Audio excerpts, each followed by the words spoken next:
Welcome to the Better Baby Mama podcast. I'm your host, Zaza, and you can find this podcast on YouTube at Better Baby Mama, on Spotify, Apple, Amazon, pretty much wherever you get your podcast from. So please engage with me, leave a comment. Let me know, what do you think about today's video? Today, I want to talk about what is a good woman. I came up with this idea on February 6th. I was looking through comments on social media and YouTube. Most of the videos I watch, they had comments or it was like, he's a good man or he's not a good man, because it's just the type of content that I be consuming about like modern dating, single parents, and things like that. And of all the comments I saw, I never saw anybody describe what is a good woman. Now, I feel like we hear this often. Even if a woman may not be so good, we hear often she's a good woman. I hear the term used, but what is a good woman? Now, my next video, I'm going to describe what, from my perspective, is a good man. He protects, he provides, he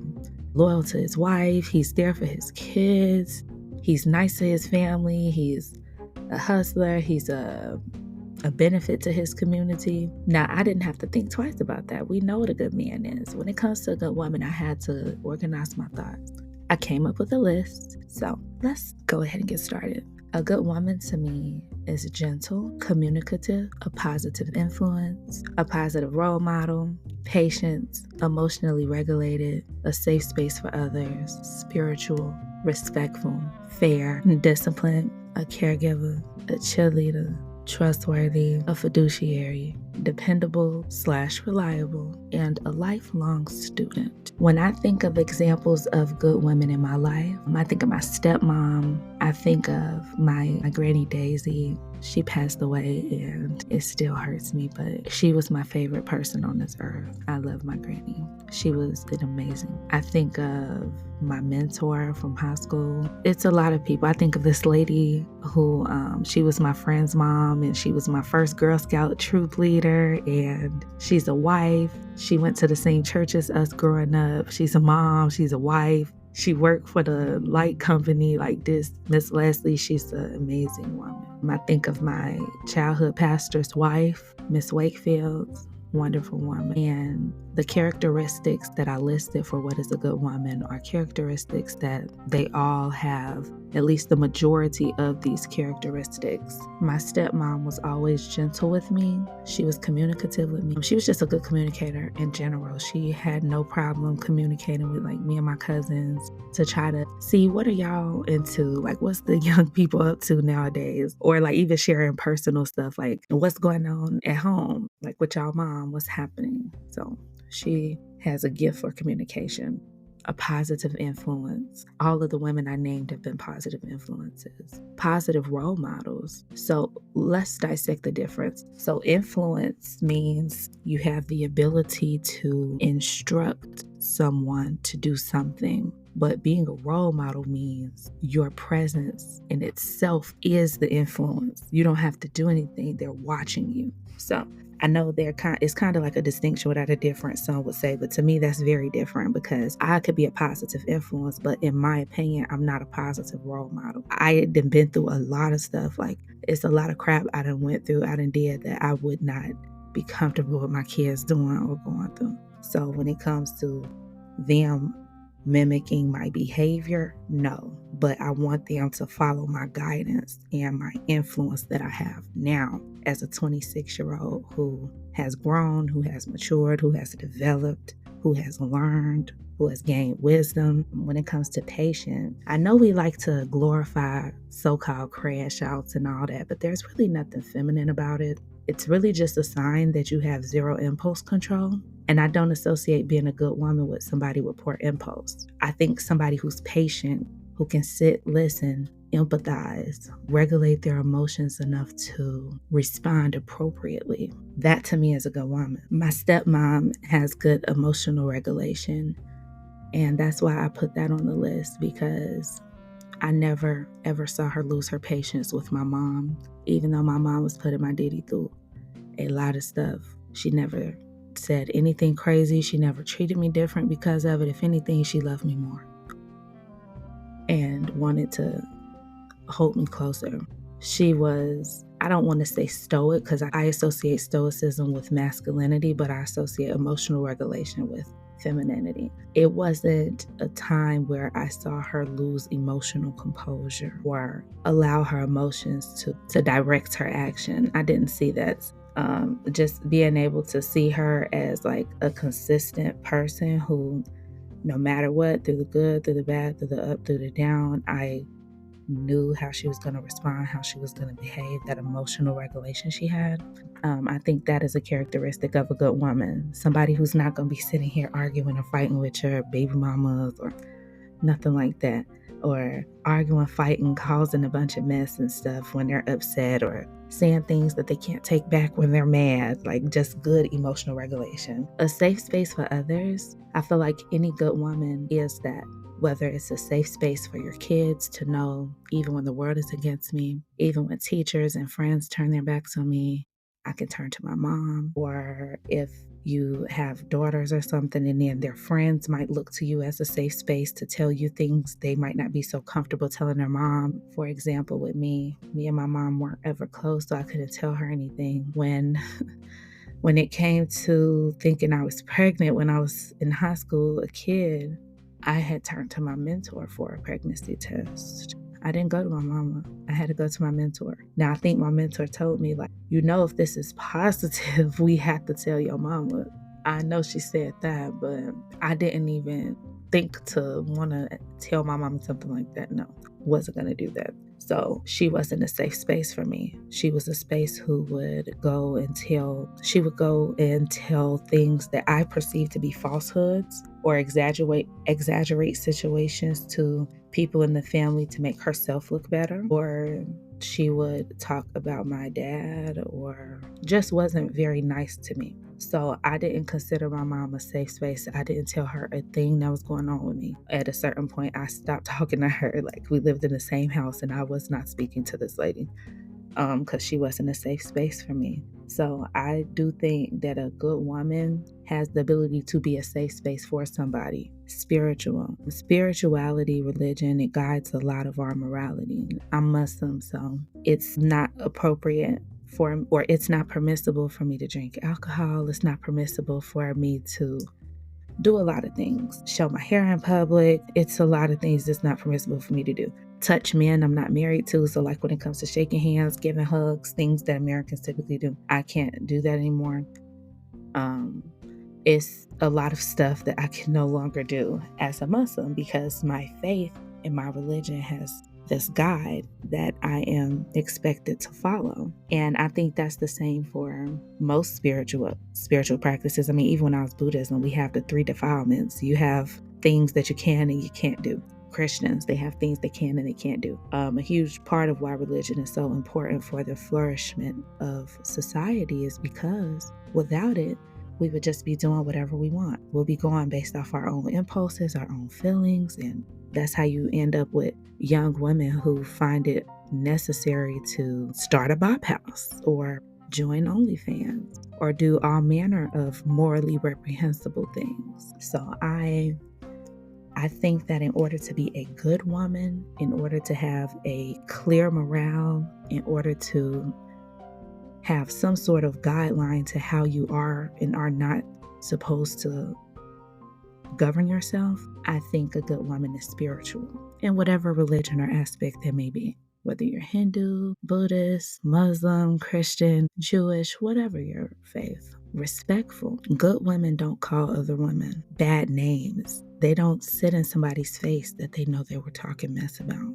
They don't stir the pot. They don't talk bad about people just because they might not be the most attractive. They're respectful. I'm thinking about the B word and stuff like that. I'm even trying to grow and change myself because especially with the YouTube videos I make, sometimes they be making me so mad. I'll be on there just a cussing. And that's something I'm going to have to work on because I don't think a good woman calls other women bitches. I don't think that is reflective of a good woman. I think a good woman is fair. So I just had to pull up the dictionary definition so that I can choose my words wisely. The definition of fair: impartial and just, without favoritism or discrimination, without cheating or trying to achieve unjust advantage. So I think this is very indicative of a woman that people would describe as a good woman, somebody who has these characteristics, disciplined. Anybody who I've considered to be a good woman has been deemed a good woman in my mind because they showed some sort of discipline. And it might not be in the same category or in the categories that we would find appropriate, but a good woman. So financial discipline. I love Social Simone's channel. She has a lot of financial discipline. She's a veteran. I think her husband is in the Army too. I love her channel. I love what she's teaching women about not being a consumer, investing your money, having a brokerage account, multiplying your money, not just spending. And I would say that's something that a good woman would have, is some sort of discipline. My stepmom, she likes to exercise. She's like one of those health nuts. She likes to drink the green juices and the green smoothies and stuff. She cares about what she puts in her body, and she values how attractive her body is, because that is a sign of how disciplined she's been. What other form of discipline? A clean house. There was a point in time before we had TikTok where women were known for having clean houses, having houses that were ready for guests to come over and compliment how nice and clean the house was, the kitchen was, and just some sort of discipline was used for people to compliment you on. And usually it was based on either how well you dressed or how clean your house was. I think a good woman is a caregiver to her parents, her in-laws, her kids, her bonus kids, her pet, somebody else's kids. Just in some fashion, someone who is caring for others. A cheerleader, because usually it is women who are the support. Adam didn't need Eve. Eve was there to be Adam's cheerleader, if you believe in scripture. That's why Eve was there, to be a helpmeet, to be a cheerleader, to be that support system. I'm thinking about LeVar Ball's wife. What's her name? I think her name's Tina. I was learning a little bit about them because I call myself trying to get into sports. So I've been watching a bunch of NBA videos and NFL videos and stuff on YouTube, and just seeing how supportive she was, because she used to play ball, and how not just her husband, but her being that support system had landed a couple of their kids in the NBA. I think 2 of them are in the NBA. I know at least one is. I don't know if the other one still is, but they raised successful boys. I'm thinking about Dr. Eric Thomas, his wife, how she stopped being a nurse when she got sick, but she's still very much active in what he has going on as a motivational speaker, thought leader, activist, a mentor, whatever title you want to put on it. His wife, Dee Dee, is right there. Judge Mathis, his wife, she has a daycare, but she still would show up whenever he was filming the court show, the Mathis show. So women aren't cheerleaders. The good women, I feel, are supportive rather than try to take or get the attention away from who it needs to be on and put it on them, or show signs of envy or jealousy. A good woman, she's happy, she's proud, she's there. Trustworthy. I think a good woman is somebody who you could tell your secret to and is safe. Someone, if you want to talk in the dating realm, somebody who you can tell this woman whatever bad thing has happened to you, whatever your ex did, whatever it was that hurt you, you can tell her about your trauma, and she'll try her best to lick the wound. She'll never, ever throw salt in those wounds. She'll try to love you back to health. I'm thinking of India Love now. Regardless of whether or not we don't like her husband or whatever you have to say about her husband, just the fact that she has been there this amount of time and she has helped him a lot mentally. He credits her for still even being here. He was heavy into drugs and all this other stuff, Lil Durk, and India being a good woman, being supportive, being a confidant, being trustworthy, holding all his secrets. Even like when their house got broken in Atlanta, she had to put a strap on the intruders. He trusted, like, she wasn't going to set him up or do nothing. Like, he trusted that his wife was going to hold it down, and she did. I think that's an example of a good woman, a fiduciary. I don't think a good woman is somebody who is just a yes man to her homegirls. A good woman is somebody who will have a conversation with their homegirl and tell them the truth because it's in their best interest, whether or not they want to hear it. So, for example, alcoholism and drug addiction runs deep in my family. Like, it's so prominent. It's really, really crazy. I've had my battles with both as well at different times. All I do now is 420.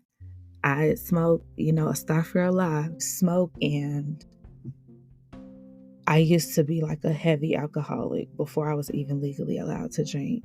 And I just wish I had somebody there that could have told me, like, slow down, like, stop, because what you're doing right now is going to lead you nowhere fast. You're coping, but I didn't really have a fiduciary at that time. My family was drinking with me. My family was introducing me to drugs. My family was introducing me to pills. And my family was just encouraging my foolishness. Nobody was actually looking at what was my best interest until I got in a relationship with my daughter's dad, and he told me, like, he would tell me about how he didn't want me to do certain stuff, or it was just a lot of stuff. I could say there were points in our relationship where I do feel he was a fiduciary, and he was telling me things that would benefit me, even though I didn't want to hear it, because I'm like, dude, I'm not trying to listen to you. Like, leave me alone. I'm finna pop an X. I don't care what you're talking about. But he was telling me the right thing. Somebody dependable or reliable. This kind of goes back to being a cheerleader, being supportive, because as women, when it comes to baby showers, weddings, bridal showers, anything pretty much, family reunions, like, we're pretty much like the organizers of things, birthday parties. And so if you have a situation where people are expecting you to show up and be there for them or participate, and they can never depend on you to bring, like, you can't even bring paper cups, ice, you don't even show up, you don't want to help do nothing. If we have some sort of family function, you don't want to go in the kitchen with the rest of us and help wash the dishes and prep the food. Like, you just are not participative at all. I don't even know if that's a word. Let me Google it. It is a word. I love what I do. I love when I think I made up words and they're actually real words. Participative is in the Merriam Dictionary. You don't want to be participative at all. Like, I don't think you're a good woman. I think a good woman is somebody who you can depend on to be there for you, to help you and support you in whatever way that looks like. Is debatable. Somebody who's reliable. If something happens to you, you gotta go to the hospital, whatever, something happens to you, you don't have to worry or feel alone or afraid, because you know you can depend on that particular one. I think a good woman is a lifelong student, because a good woman is constantly self-assessing, self-analyzing, self-reevaluating, and self-improving. And in order to do that, you have to be a lifelong student of many different things. Like older women, sometimes they want to learn to knit, learn to sew, learn to crochet, or learn to bake cakes. I'm into making waist beads. I do scuba do. I hope I'm pronouncing it right. It might be pronounced scuba dow, where you have the strings and you make like these staircases, things like that. I'm doing that. I'm learning different languages because I'm a polyglot in training, constantly being a lifelong student. I think that's what I would categorize a good woman as, is all of these things. So I'm so interested to hear your opinion. So again, please check out the YouTube channel at Bitter Better Baby Mama. Feel free to comment your opinion there. Next video, I'm going to be talking about what I think a good man is. Also, feel free to follow me on Instagram at Bitter Better BM. I'm your host, Zaza. Thank you guys so much for listening. Assalamu alaikum wa rahmatullahi wa barakatuh.